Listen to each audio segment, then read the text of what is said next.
കസ്തൂർബ ഗാന്ധി എന്ന എനിക്ക് നിങ്ങളെല്ലാവരും ഓമന പേരിട്ട് വിളിക്കുന്ന ബാപ്പു മഹാത്മാ ആരായിരുന്നു എന്ന് ഒരു സ്ത്രീ എന്ന നിലയിൽ ചിലപ്പോഴൊക്കെ ഞാൻ ചിന്തിച്ചു പോകാറുണ്ട്. അതെ, തീർച്ചയായും ബാപ്പു എന്ന എൻ്റെ പ്രിയതമനെ ഞാൻ ഒരുപാട് ആരാധിക്കുകയും ബഹുമാനിക്കുകയും ഒക്കെ ചെയ്യുന്ന സന്ദർഭത്തിൽ തന്നെ ഒരു പുരുഷൻ എന്ന നിലയിലുള്ള അദ്ദേഹത്തിൻ്റെ ചില ചെയ്തികളെക്കുറിച്ച് എനിക്ക് പറയാതിരിക്കാൻ ആവുകയില്ല. എപ്പോഴെങ്കിലുമൊക്കെ അദ്ദേഹത്തിൻ്റെ നാമം ഞാനോ മറ്റുള്ള സ്ത്രീകളോ ഒരു വിമർശന ബുദ്ധിയ പരിശോധിക്കുമ്പോൾ രാഷ്ട്രപിതാവിനെക്കുറിച്ച് സംസാരിക്കുവാൻ നിനക്കാരാണ് അവകാശം തന്നത് എന്ന് ചോദിച്ചുകൊണ്ട് ഒരു പറ്റം ആളുകൾ, പുരുഷ കേസരികൾ എൻ്റെ നേരെ ചീറിയടുക്കാറുണ്ട്.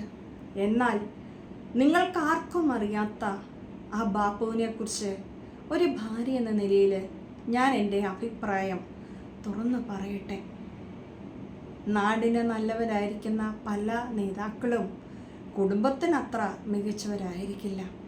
സ്ഥാനത്തും അസ്ഥാനത്തും മുൻശുണ്ടിയും പിടിവാശിയും ഒക്കെ പ്രകടിപ്പിച്ചിരുന്ന ഒരു വ്യക്തിയായിരുന്നു എൻ്റെ ഭർത്താവ് എന്ന് പറഞ്ഞാൽ നിങ്ങളിൽ എത്ര പേർക്കത് സമ്മതിച്ച് തരുവാനായിട്ട് കഴിയും?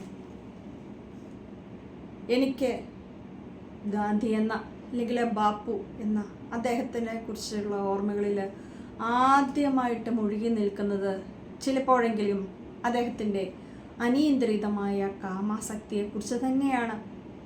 അദ്ദേഹത്തിൻ്റെ പിതാവ്, എൻ്റെ പ്രിയപ്പെട്ട മച്ചുനൻ, മരണാസന്നനായിട്ട് കിടക്കുമ്പോൾ അദ്ദേഹത്തിന് വേണ്ടുന്ന എല്ലാ കാര്യങ്ങളും ചെയ്തു കൊടുത്ത് വല്ലാതെ മടുത്ത് അവശയായിട്ട് രാവിൻ്റെ അന്ത്യയാമങ്ങളിൽ ഞാൻ കിടപ്പറ പോകിയപ്പോൾ അതുവരെ അദ്ദേഹത്തിന് അടുത്തിരുന്ന മകൻ ഈ ബാപ്പു അർദ്ധരാത്രിയോടെ എൻ്റെ റൂമിലേക്ക് കടന്നു വരികയും യാതൊരു താല്പര്യവും ഇല്ലാതിരുന്നിട്ട്, അതായത് അദ്ദേഹത്തിൻ്റെ പിതാവ്, എൻ്റെ അമ്മായിയപ്പൻ മരിക്കാൻ കിടക്കുന്ന ആ ഒരു സന്ദർഭത്തിൽ ഒരു സ്ത്രീ എന്ന നിലയിൽ എനിക്ക് അദ്ദേഹവുമായിട്ട് ഒരു വീഴ്ചയ്ക്ക് ഒട്ടും താല്പര്യമുണ്ടായിരുന്നില്ല. എന്നിട്ടും അദ്ദേഹം എന്നെ ബലാൽ പ്രാപിച്ചു. അതിനുശേഷം തൻ്റെ നേരം വെളുത്തപ്പോൾ ഞങ്ങൾ കാണുന്നത് അദ്ദേഹത്തിൻ്റെ പിതാവ് മരണപ്പെട്ട വിവരമാണ്. അപ്പോഴാണ് മകനെന്ന നിലയിൽ അദ്ദേഹത്തിന് അതിൽ പശ്ചാത്താപം തോന്നുന്നത്. ആ പശ്ചാത്താപമാവട്ടെ ഞങ്ങളുടെ രണ്ടുപേരുടെയും ഇടയിൽ ഒതുങ്ങി നിൽക്കേണ്ട കാര്യമാണ്. പക്ഷേ അദ്ദേഹം യാതൊരു മറവും കൂടാതെ തൻ്റെ ആത്മകഥയിൽ ഈ ദാമ്പത്യ രഹസ്യം തുറന്നെഴുതി. പലരും എന്നെ വിമർശിച്ചു, നീ എന്തിനാണ് ഇതിനൊക്കെ വഴിപ്പെട്ട് കൊടുത്തത്? അതേ, ഒരു ഭർത്താവ് നിർബന്ധിച്ച് ഭാര്യയോട് അദ്ദേഹത്തിൻ്റെ ഭർത്തൃ അവകാശം സ്ഥാപിക്കുമ്പോൾ എത്ര നേരം സാധുവായ എന്നെപ്പോലൊരു യുവതി അതിനെതിരെ പ്രതികരിക്കും? ഇല്ലെങ്കിലും ഭർത്താവ് ആവശ്യപ്പെടുമ്പോൾ ഒക്കെയും കിടന്നു കൊടുക്കുന്നവളാണല്ലോ നല്ല ഒരു ഭാര്യ.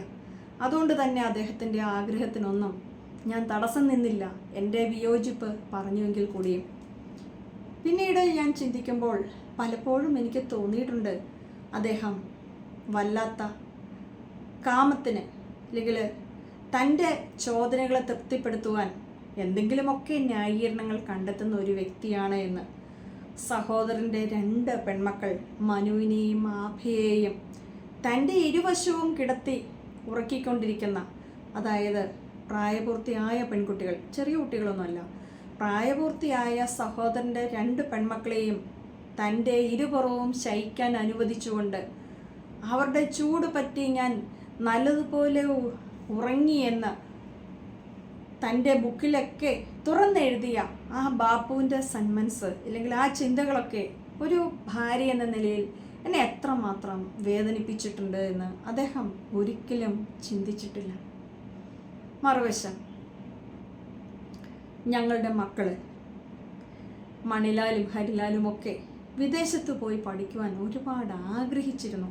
എന്നാൽ ഗാന്ധി ആവട്ടെ അല്ലെങ്കിൽ നിങ്ങളുടെയൊക്കെ പ്രിയപ്പെട്ട ബാപ്പു മക്കളെ അതിന് അനുവദിച്ചില്ല. ഒരുമ്മ, ഭാര്യ, അല്ലെങ്കിൽ ഒരു അമ്മ എന്ന നിലയിൽ അപ്പൻ്റെയും മക്കളുടെയും ഇടയിൽ കിടന്ന് വല്ലാതെ വീർപ്പ് മുട്ടുവാൻ മാത്രമായിരുന്നു എൻ്റെ വിധി. ഗാന്ധി അദ്ദേഹം ഒന്നും സമ്പാദിച്ചില്ല. നമുക്കറിയാം, കുടുംബത്തിന് വേണ്ടിയിട്ട് യാതൊന്നും സമ്പാദിക്കാത്ത വ്യക്തിയായിരുന്നു. എന്നാൽ പൂർവികരായിട്ട് തന്നെ സമ്പാദിച്ച പണം ഗാന്ധി, അദ്ദേഹം വിദേശത്ത് പോയി ബാരിസ്റ്ററിന് പഠിച്ചിട്ട് നാട്ടിൽ തിരിച്ചു വന്ന വ്യക്തിയാണ്. അദ്ദേഹത്തെ പോലെ തന്നെ വിദേശത്ത് പോയി പഠിക്കുവാൻ, പൂർവികരുണ്ടാക്കിയ ധനത്തിൽ ഒരു ഭാഗം ചെലവഴിക്കാൻ, അങ്ങനെ അവരുടെ സ്വപ്നം സാക്ഷാത്കരിക്കുവാൻ ഈ ബാപ്പു അദ്ദേഹത്തിൻ്റെ മക്കളെ അനുവദിച്ചില്ല. സ്വാഭാവികമായിട്ടും മകൻ അപ്പനിൽ നിന്ന് ബഹുദൂരം അകന്നു. ഇതും ഒരമ്മയായ എന്നെ എത്രമാത്രം വേദനിപ്പിച്ചുവെന്ന് നിങ്ങൾക്കറിയാമോ? ഇല്ല. അപദാനങ്ങൾ വാഴ്ത്തി പാടുമ്പോൾ ഒരു ഭാര്യ എന്ന നിലയിൽ, മക്കൾ എന്ന നിലയിലൊക്കെ ഞങ്ങൾ എത്രമാത്രം സഹനത്തിലൂടെയാണ് അദ്ദേഹത്തിൻ്റെ ഒപ്പമുള്ള ഓരോ ദിനങ്ങളും ചെലവഴിച്ചതെന്ന് ഈ പൊതുജനങ്ങൾക്ക്, നിങ്ങൾക്ക് ആർക്കും അറിയില്ല എന്നുള്ളതാണ് സത്യം. അതിൻ്റെ ബാക്കി പത്രമെന്നാണമാണ് കാമാത്തിപ്പെരയിലൂടെയും മറ്റ് സ്ത്രീ വിഷയങ്ങളുടെയും കുടിച്ച മതോന്മത്തനായി എൻ്റെ പ്രിയപുത്രൻ നാട്ടുകാരുടെ പുച്ഛവും പരിഹാസവും ഏറ്റ് വഴിയരികിലൂടെ നടന്നത്. ഹൃദയം തകർന്ന അവൻ്റെ ആ യാത്ര കണ്ണുനീരോടെ മാത്രമാണ് അമ്മയുടെ നിലയിൽ എനിക്ക് കണ്ടു നിൽക്കുവാനായിട്ട് കഴിഞ്ഞത്. അതെ, ഞാൻ തീർച്ചയായും നിസ്സഹായയായ ഒരു ഭാര്യയായിരുന്നു, അമ്മയായിരുന്നു. ഇനി അടുത്തതാവട്ടെ, വിദേശത്തേക്ക് വിട്ടില്ല. ഓക്കെ, അവനൊരു മുസ്ലിം യുവതിയെ, ഒരു പെൺകുട്ടിയെ ഹൃദയത്തോട് അഗാധമായ രീതിയിൽ അവളുമായിട്ട് പ്രണയത്തിലായിരുന്നു. അതെങ്കിലും അദ്ദേഹം നടത്തി കൊടുത്തിരുന്നുവെങ്കിൽ ഒരു പക്ഷേ എൻ്റെ മകൻ ഈ അപ്പനെ അതുപോലെ വെറുക്കുമായിരുന്നില്ല. ഇല്ല, ബാപ്പു അതിനും സമ്മതിച്ചില്ല. എന്നാൽ അവൻ്റെ സഹോദരനാവട്ടെ ഒരു ബ്രാഹ്മണ യുവതിയെ പ്രണയിച്ചപ്പോൾ യാതൊരു എതിർപ്പും കൂടാതെ അദ്ദേഹം അത് നടത്തിക്കൊടുത്തു. ഇത് എത്രമാത്രം ആ രണ്ട് മക്കളുടെ ഇടയിൽ അഭിപ്രായ ഭിന്നതയ്ക്കും മനോവേദനയ്ക്കും ഇട നൽകിയെന്ന് ബാപ്പുവിന് അറിയാൻ കഴിഞ്ഞില്ല. പക്ഷേ ഒരമ്മയായ എനിക്ക് മാത്രമാണ് അതിൻ്റെ ആഴം തിരിച്ചറിയാൻ കഴിഞ്ഞത്. എന്തുകൊണ്ടാണ് രാഷ്ട്രപിതാവായിരുന്നിട്ടും അദ്ദേഹത്തിൻ്റെ മക്കളാരും ആ രാഷ്ട്രീയ പാരമ്പര്യം പിന്തുടർന്ന് പിന്നെ മുന്നോട്ട് വരാത്തത്? അതെ, രാഷ്ട്ര സേവനം കൊണ്ട് ഞങ്ങൾക്ക് വേദനയും നഷ്ടങ്ങളും മാത്രമായിരുന്നു ജീവിതത്തിലുടനീളം അങ്ങോട്ട് ലഭിച്ചത്. നെഹ്റുവിൻ്റെയും ജിന്നയുടെയും വല്ലഭായ് പട്ടേലിൻ്റെയും ഒക്കെ ഇടയിൽ കിടന്നുകൊണ്ട് പലപ്പോഴും അവരുടെ പിടിവാശിക്ക് മുന്നിൽ കീഴടങ്ങി കൊടുത്ത ബാപ്പു അല്ലേ ഇന്ത്യയെ പാകിസ്ഥാൻ എന്നും ഇന്ത്യ എന്നും രണ്ട് രാജ്യമാക്കി വിഭജിക്കാൻ ഇടയാക്കിയത് എന്ന് പലപ്പോഴും ഞാൻ ചിന്തിച്ചിട്ടുണ്ട്. ആ ഒരു ചെയ്തി വരുംകാല ഇന്ത്യയുടെ ജീവിതത്തിൽ, അല്ലെങ്കിൽ വരും കാലത്തിൽ ഇന്ത്യ മഹാരാജ്യത്തിൻ്റെ ഭാവിയെ എന്താക്കി തീർക്കുമെന്ന് ഞാൻ ഒരുപാട് ചിന്തിച്ചു വിഷമിച്ചിട്ടുമുണ്ട്. ഇന്ത്യ വിഭജിച്ചു. അതിനൊക്കെ അദ്ദേഹം ഗതികെട്ടിട്ടോ നിസ്സഹായത കൊണ്ടോ നെഹ്റുവിൻ്റെ ഒക്കെ പിടിവാശിക്ക്, അല്ലെങ്കിൽ ഇവരുടെയൊക്കെ ഇഷ്ടങ്ങൾ നടക്കട്ടെ എന്ന് വെച്ച് അദ്ദേഹം കീഴടങ്ങി കൊടുത്തു. ഒരുപാട് സത്യാഗ്രഹങ്ങൾ, ഉപ്പു സത്യാഗ്രഹം മുതൽ എപ്പോഴെങ്കിലുമൊക്കെ തനിക്കിഷ്ടപ്പെടാത്ത ഇന്ത്യക്കാർ ആരെങ്കിലുമൊക്കെ ചെയ്തു എന്ന് ചോദിച്ചാൽ നീണ്ട മൗനത്തിലേക്കും സത്യാഗ്രഹത്തിലേക്കും നിരാഹാരത്തിലേക്കും കൊച്ചുകുട്ടികളെ പോലെ പിടിവാശി കാണിച്ച് നീങ്ങിക്കൊണ്ടിരുന്ന നിങ്ങളുടെ, അല്ലെങ്കിൽ നമ്മുടെയൊക്കെ പ്രിയപ്പെട്ട മഹാത്മാ, മരണത്തോട് അടുക്കുന്ന നിമിഷങ്ങളിൽ പോലും പിടിവാശി ഉപേക്ഷിക്കാതെ അദ്ദേഹം പിടിച്ചു നിന്നപ്പോൾ ഒരു ഭാര്യ എന്ന നിലയിൽ ഞാൻ എത്രമാത്രം തകർന്നിട്ടുണ്ട് എന്ന് നിങ്ങൾക്കറിയാം. ഇന്ത്യയും പാകിസ്ഥാനും വിഭജിച്ചു പോട്ടെ, പാകിസ്ഥാനിലുള്ള ഹിന്ദുക്കളെ മുഴുവനും അവരെ ട്രെയിൻ കയറ്റി ഇന്ത്യയിലേക്ക് വിട്ടപ്പോൾ ഇവിടെ വന്ന മൃതശരീരങ്ങളെ കണ്ട് എത്രയോ ആളുകൾ വേദനിച്ചു. അതെ, ഞാനും അവരോടൊപ്പം വേദനിച്ചു.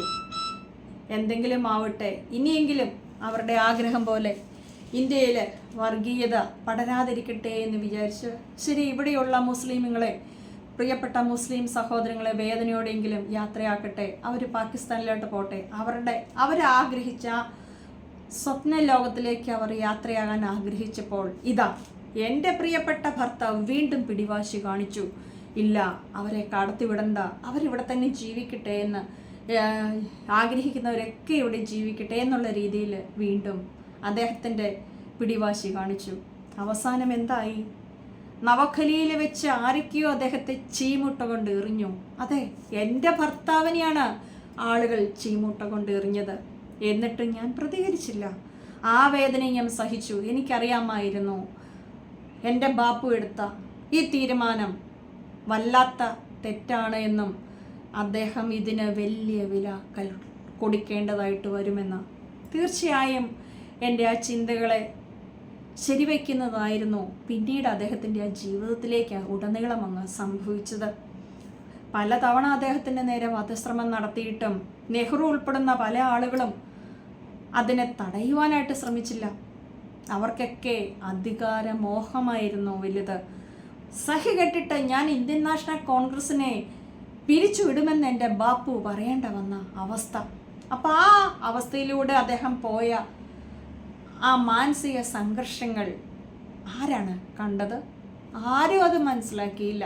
എത്രമാത്രം വേദനിച്ചിട്ടാണ്. അതെ, സ്വാതന്ത്ര്യം നേടി നെഹ്റുവിൻ്റെ അതിര് കടന്ന അധികാരമോഹം ഇനി ഇന്ത്യൻ നാഷണൽ കോൺഗ്രസിൻ്റെ ആവശ്യമില്ല എന്ന് തന്നെ ഗതികെട്ടിട്ട് അദ്ദേഹം തീരുമാനിച്ചു.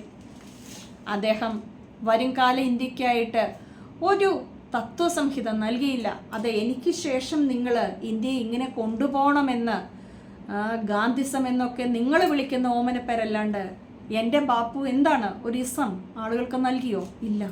അദ്ദേഹം ഒരു ഇസവും നിങ്ങൾക്കായി പകർന്ന് നൽകിയില്ല.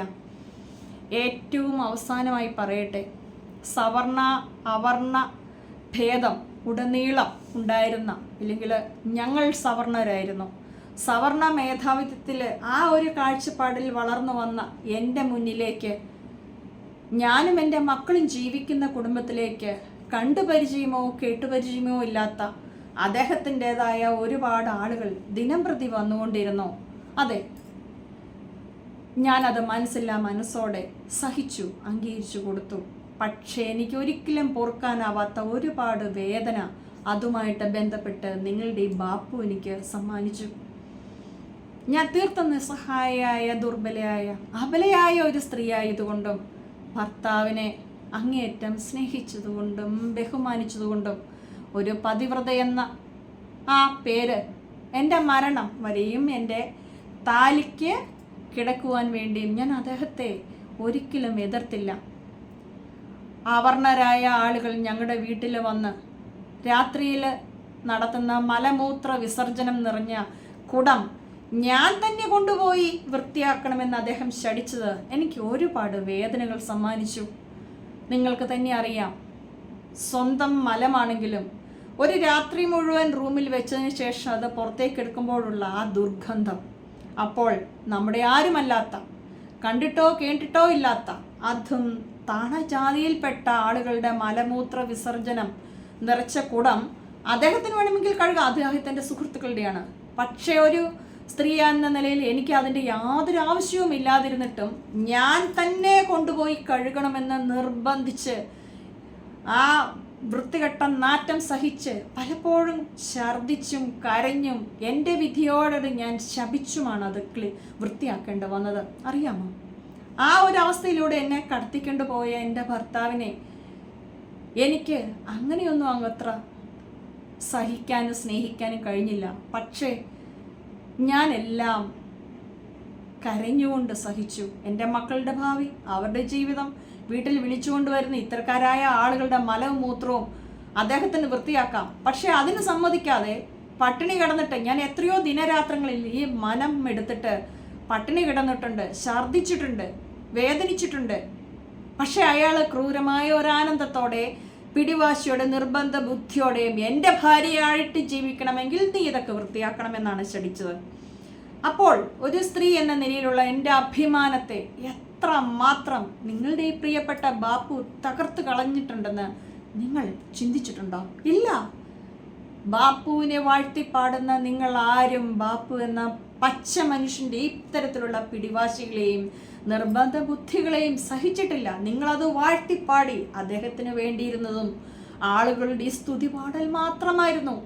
നിങ്ങളുടെയൊക്കെ സ്തുതി പാടലിൽ അഭിരമിച്ച് സ്വന്തം ഭാര്യയുടെയും മക്കളുടെയും ജീവിതത്തെയും ആഗ്രഹങ്ങളെയും തച്ചുടച്ച, യാതൊരു മനുഷ്യത്വവുമില്ല എന്ന് പലപ്പോഴും തോന്നിപ്പിച്ച ഒരു ഭർത്താവായിരുന്നു ബാപ്പു.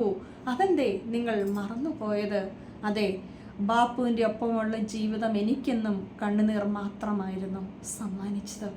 ഒരു ഭാര്യ എന്ന നിലയിൽ, ഇല്ല എങ്കിൽ ഒരു ഭർത്താവ് എന്ന നിലയിൽ, ഒരു നല്ല പിതാവ് എന്ന നിലയിൽ നിങ്ങളുടെയൊക്കെ പ്രിയപ്പെട്ട ബാപ്പു പലപ്പോഴും ദയനീയ പരാജയമായിരുന്നു. അവസാനം ഇദ്ദേഹത്തിൻ്റെ പല ചെയ്തികളെയും ആളുകൾ ചോദ്യം ചെയ്തു തുടങ്ങി. അദ്ദേഹം അത് തിരിച്ചറിഞ്ഞിട്ടും വകവച്ചില്ല, ഇല്ലെങ്കിൽ അതിന് വലിയ വില കൽപ്പിച്ചില്ല. അവസാനം എന്താണ് നടന്നത്? ഒരു രാജ്യത്തിന് വേണ്ടിയിട്ട്, സ്വാതന്ത്ര്യം നേടുന്നതിനായിട്ട്, അല്ലെങ്കിൽ ഹരിജനങ്ങൾ എന്ന രീതിയിൽ കുറേ ആളുകളെ വളർത്തിയെടുക്കാനും സപ്പോർട്ട് ചെയ്യാനും ഒക്കെ മുന്നിട്ട് നിന്ന് ഹിന്ദു മുസ്ലിം മൈത്രിക്ക് വേണ്ടിയിട്ട് ഒരുപാട് പരിശ്രമിച്ച് കുടുംബം തന്നെ കുട്ടിച്ചോറാക്കിയ ഭാര്യയെ അകാല മരണത്തിലേക്ക് ഒരുപാട് മാനസിക സംഘർഷങ്ങളിലൂടെ കടത്തിവിട്ട് മരണത്തിന് വിട്ടുകൊടുത്ത ബാപ്പു, ഈ ബാപ്പുവിൻ്റെ വിറങ്ങലിച്ച അല്ലെങ്കിൽ എല്ലു മാത്രമുള്ള ശരീരത്തിലേക്ക് അദ്ദേഹത്തിൻ്റെ ചെയ്തികളോടുള്ള പ്രതികാരമാണ് ആളുകൾ തോക്കെടുത്ത് വെടിയുതിർത്ത് മരണത്തിലേക്ക് തള്ളിവിട്ടത്. അതെ, തീർച്ചയായും അദ്ദേഹത്തിൻ്റെ മരണം എനിക്കും വേദന നൽകുന്നതാണ്. അവസാനം ചിന്തിച്ചു നോക്കിയാൽ ഗാന്ധി ഇന്ത്യക്ക് സ്വാതന്ത്ര്യം നേടിക്കൊടുത്തു, മഹാത്മാവ് എന്ന് എല്ലായിടത്തും വാഴ്ത്തി പാടുന്നുണ്ട് എങ്കിലും അദ്ദേഹത്തിന് രാഷ്ട്രീയ സേവനം എന്ത് മേന്മയാണ് നൽകിയത്? സ്വന്തം ആരോഗ്യം, കുടുംബം ഒക്കെയും നശിപ്പിച്ചു കളഞ്ഞു. ഭാര്യയ്ക്ക് അവരർഹിച്ച സ്നേഹമോ ബഹുമാനമോ പരിഗണനയോ നൽകിയില്ല. മക്കൾക്ക് അവരുടെ പിതാവിൽ നിന്ന് ലഭിച്ചത് എന്താണ്? കുറേ വേദനകളും അവഗണനകളും മാത്രമാണ്. എന്തിനേറെ പറയുന്നു, അവസാനം ഈ മഹാത്മാവിനെ വെടിയേറ്റ് നിശ്ചലമായി മക്കളുടെ മുന്നിലേക്ക് വെച്ചു കൊടുക്കുമ്പോൾ ആ മക്കളുടെ മനസ്സിലൂടെ പോയ വേദന എന്താണെന്ന് നിങ്ങൾ ഇന്ത്യക്കാരും ഒരിക്കലും മനസ്സിലാക്കിയിട്ടില്ല.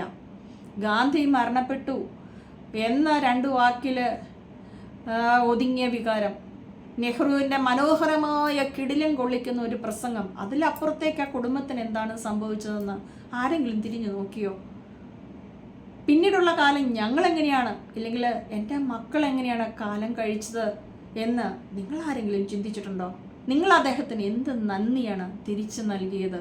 ഒന്നുമില്ല. സ്വാതന്ത്ര്യം നേടിക്കൊടുത്ത, കഷ്ടപ്പെട്ട് ഭാര്യയും മക്കളെയും അവരുടെ സ്വപ്നങ്ങളെയും ഒക്കെ മറ്റുള്ളവരെന്ത് പറയും, എന്നെക്കുറിച്ച് കുറ്റം പറയരുത്, ഞാൻ ഒരു വീരനായകനായി മഹാത്മാവായി ആളുകളുടെ ഉള്ളിൽ കിടക്കണം, അല്ലെങ്കിൽ ആ ഒരു നാമം അങ്ങനെ തന്നെ നിലനിൽക്കണമെന്ന് പ്രതീക്ഷിച്ച് ജീവിതം വെറുതെ തൊലച്ചു കളഞ്ഞ ആ മഹാത്മാവിൻ്റെ പിന്തലമുറക്കാർ ഇന്ന് എവിടെയാണെന്നെങ്കിലും നിങ്ങൾക്കൊക്കെ അറിയാമോ? അവരെങ്ങനെയാണ് ജീവിക്കുന്നതെന്ന് നിങ്ങൾ ചിന്തിച്ചിട്ടുണ്ടോ? അതെ, നെഹ്റു കുടുംബം എന്നും വാർത്തകളിൽ നിറഞ്ഞു നിന്നിട്ടുണ്ട്. അവരുടെ കുടുംബം എന്നും രാഷ്ട്രീയത്തിൽ വലിയ വലിയ ആളുകളായിട്ട് മാറിയിട്ടുണ്ട്. പക്ഷേ ഞങ്ങൾ എങ്ങനെയാണ് കടന്നു പോയത്? എൻ്റെ മക്കൾ, എൻ്റെ കുടുംബം, എൻ്റെ പിൻതലമുറയുടെ ഇന്നത്തെ അവസ്ഥ എന്താണെന്ന് എവിടെയെങ്കിലും നിങ്ങൾ ചർച്ച ചെയ്യാറുണ്ടോ? അതെ, സ്വതന്ത്ര ഇന്ത്യൻ ജനത മൊത്തത്തോടെയും ബാപ്പുവിൻ്റെ കുടുംബത്തെ വിസ്മരിച്ചു കളഞ്ഞു. അനീതി മാത്രമാണ് അദ്ദേഹത്തിന് തിരിച്ചു കിട്ടിയത്. അതെ, ഗാന്ധി കുടുംബത്തെ മറന്ന്, നിങ്ങളുടെയൊക്കെ പ്രിയപ്പെട്ട ബാപ്പു കുടുംബത്തെ മറന്ന് നാടിനെ സേവിച്ചു. അവസാനം 2 വെടിയുണ്ടയിൽ തീർന്ന് ചിതയിൽ അടക്കപ്പെട്ടു. അദ്ദേഹത്തിൻ്റെ കുടുംബം ചിന്ന ഭിന്നമായിട്ട് തകർന്ന് തരിപ്പണമായി. അതെ, കസ്തൂർബി എന്ന എൻ്റെ കണ്ണുനീർ, നാടിന് വേണ്ടിയിട്ട് അദ്ദേഹം എന്നെയും മക്കളെയും നോക്കാതെ സ്വന്തം പിടിവാശിയുടെയും ഈഗോയുടെയും പുറകെ പോയപ്പോൾ നഷ്ടപ്പെട്ടത് എനിക്ക് എൻ്റെ ജീവിതമായിരുന്നു, എൻ്റെ മക്കളുടെ ഭാവിയായിരുന്നു. ഞങ്ങൾ ഒന്നടങ്കം രാഷ്ട്രീയത്തിൽ നിന്നും ഇന്ത്യൻ ജനതയുടെ മനസ്സിൽ നിന്ന് തന്നെ പോയി മറിഞ്ഞു. ആരൊക്കെയോ എവിടെയൊക്കെയോ എപ്പോഴൊക്കെയോ ഇരുന്ന് പറയുന്ന ഒന്നോ രണ്ടോ വാക്കുകളിൽ ഒതുങ്ങുന്ന ഒരു ഓർമ്മ മാത്രമാണ് നിങ്ങളുടെയൊക്കെ പ്രിയപ്പെട്ട ബാപ്പു അല്ലേ? സത്യം ഇതല്ലേ? നിങ്ങളൊന്ന് ചിന്തിച്ചു നോക്കൂ. തീർച്ചയായും ഗാന്ധി അല്ലെങ്കിൽ എൻ്റെ ബാപ്പു ഒരു സ്ത്രീ സ്വാതന്ത്ര്യത്തെ അല്ലെങ്കിൽ സ്ത്രീയുടെ മനസ്സിനെയും വികാരങ്ങളെയും മനസ്സിലാക്കുവാൻ സമ്പൂർണ്ണ പരാജയമായിരുന്നു. മക്കളെ മനസ്സിലാക്കുവാൻ, അവരുടെ ഭാവിക്ക് വേണ്ടിയിട്ട് ഒന്നും ചെയ്തു കൊടുക്കാത്ത, അവരുടെ അവസരങ്ങളെയൊക്കെ തച്ചുടച്ച ക്രൂരനായ അല്ലെങ്കിൽ വിവരദോഷിയായ ഒരു പിതാവും മാത്രമായിരുന്നു.